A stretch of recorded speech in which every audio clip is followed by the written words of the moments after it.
करवीर तालुक्यातील दिंडनेरली इथं विनापरवाना अवैधरित्या गौण खनिज उत्खनन सुरू आहे. या संदर्भात मानवाधिकार सहाय्यता संघाकडून वारंवार महसूल विभागातील वरिष्ठ अधिकाऱ्यांकडे चौकशीसाठी निवेदन देण्यात आलं होतं.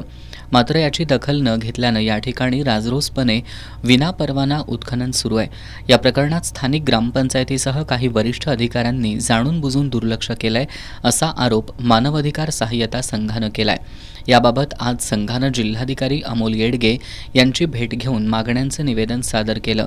या प्रकरणाची सविस्तर चौकशी करून उत्खननाकडे दुर्लक्ष करणाऱ्या महसूल विभागातील अधिकाऱ्यांवर कारवाई करावी, दिंडनेरली ग्रामपंचायत बरखास्त करण्यात यावी अशा मागण्या करण्यात आल्या.